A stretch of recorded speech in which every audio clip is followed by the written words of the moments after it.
Hey ladies, so I want you guys to be aware of women and men who take advantage of having access to you on the workplace to terrorize you.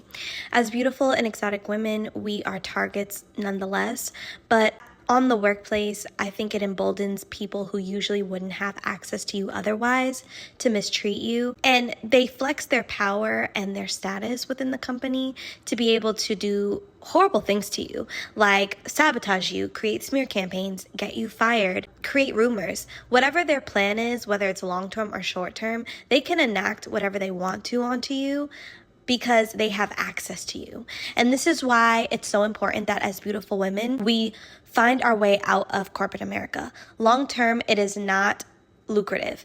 Obviously, if you have to work a corporate job right now to stay afloat, to support your lifestyle, to get experience in the field you want to enter into, I understand completely. But long term, we should be looking at removing ourselves from corporate America just because of how taxing it is on our mental health, on our physical health, because eventually issues with our mental health manifest in the body. And it can just be all around very dangerous and destructive.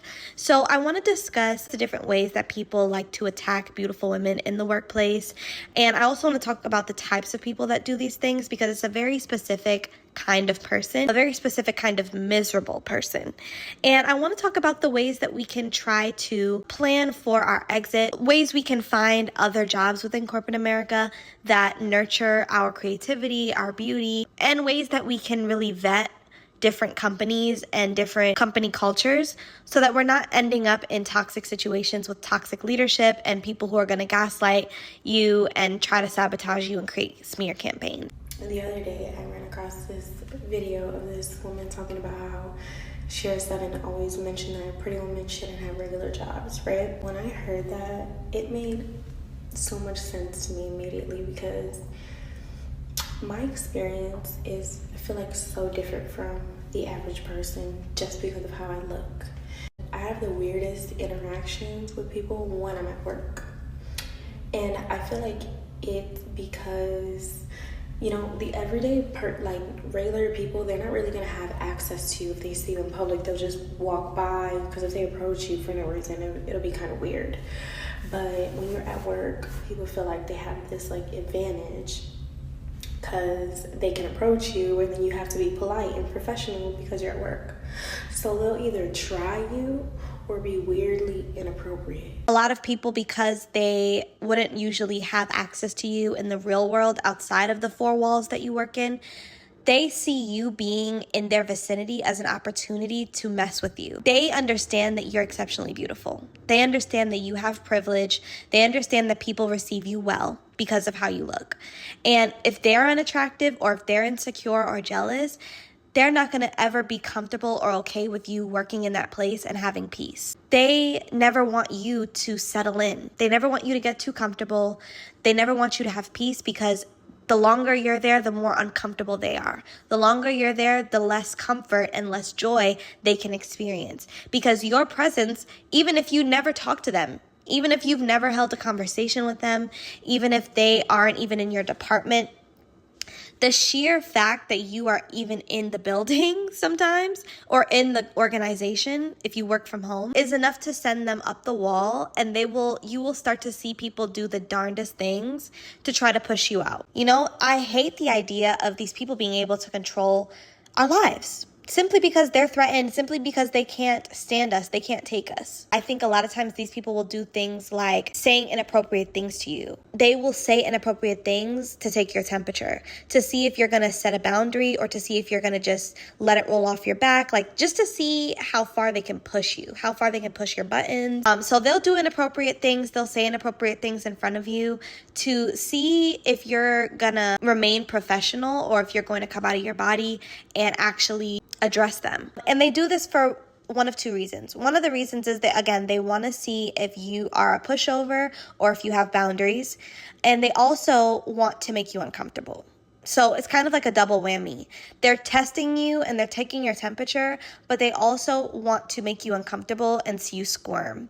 And that's why it's so important when you're a gorgeous girl, the first day you enter a new job, you need to come in there guns blazing, meaning you come in with a poker face, you come in with I'm not saying to be bitchy, but you come in there with a slight arrogance about you. It's good for people to be nervous around you, ladies. That's something I'm learning. I used to want people to be comfortable around me and receive me well and not think I'm a threat.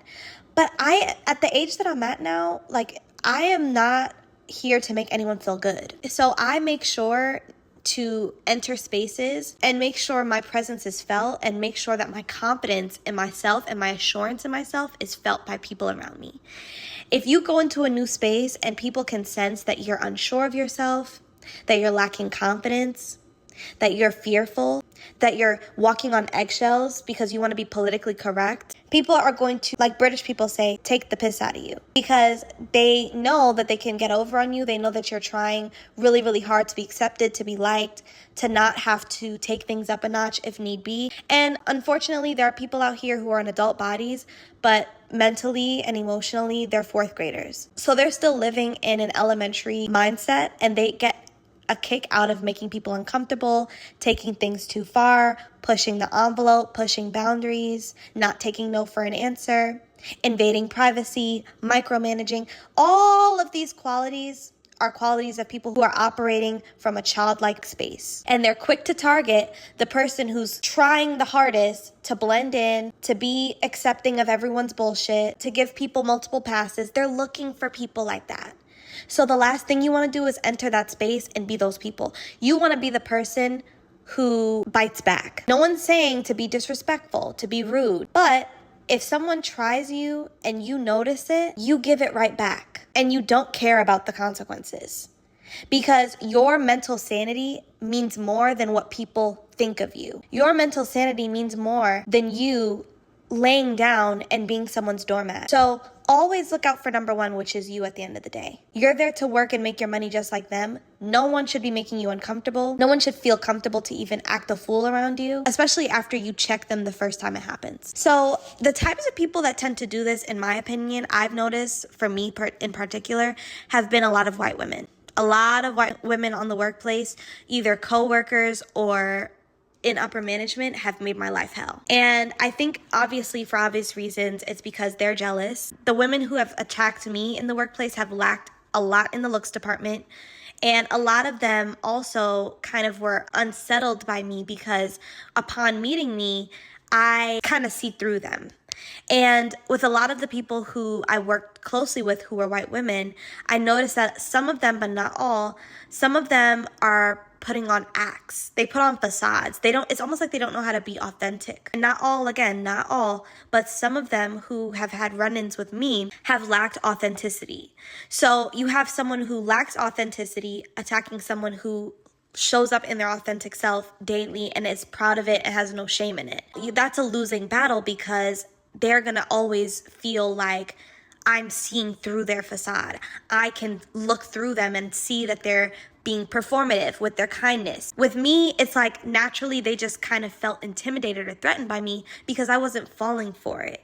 Unless you are a genuine person, you will not like me because something in my discernment and my spirit always can tell when someone is faking the funk. And it sucks when that person happens to be your manager. Oh Lord. If your manager happens to be someone who is putting up facades and they're masking their narcissism or they're masking their sociopathy, and you come along and you're in your authentic self and you're not afraid to give feedback, you're giving constructive criticism when asked for it, please understand that these women are going to do everything to dismantle you and destroy you. And then when you leave, they'll create smear campaigns. They'll try to get other people to hate you the way they hate you. And, if people are smart, it won't work. But these are the things and the types of games that these types of women play. They're not living in their authentic self. They're threatened by your beauty. And they seek positions of power to be able to hurt you. That's all it's about. And again, half of these women that start with us on the workplace can't hold a candlelight to us, and they know that. In the real world, if you were standing next to her and a man had to choose between the two of you, he's going for you. In the real world, if a modeling agency or if a brand wants to work with you or the person who's attacking you, let's be real, 9 times out of 10, they're choosing you. Why? Because your energy, your aura, and of course, your beauty, your physique, all of it plays a role in why you are desirable. And so they know you're desirable out in the real world, so they choose to take advantage of you and try to mess with you while you're in the workplace, because that's the only place that they can have dominion over you. That's the only place that they can feel like you guys are kind of in the same situation. You guys are kind of the same level of competition for each other. They feel like they can hold a candlelight to you. They feel like you guys are equals, or some of them feel like they're better. And so that's why it is so imperative as beautiful women, we start to shift out of corporate culture. We need to start finding ways that we're going to shift out to make money without needing people to manage us or direct us. So investing, making a YouTube channel, starting a business that you know can be lucrative, creating a service business, whatever you need to do. But make a 5-year plan, make a 10-year plan. In 5 years, you want to be out of corporate America and doing X, Y, and Z. In 10 years, you want to be out of corporate America and doing X, Y, and Z. Start putting down the pavement for what it is that you want to achieve and the things that you want to do outside of work, so that you can eventually transition out and have money and have finances and have stability without having to deal with clocking in to a 9 to 5 every day. So ladies, I would love to hear your thoughts down below. I know a lot of us have dealt with this, and I would love to hear what you think about this. I'll also be leaving my email in the description box below, so you can share your stories with me there as well. Have a lovely day, ladies.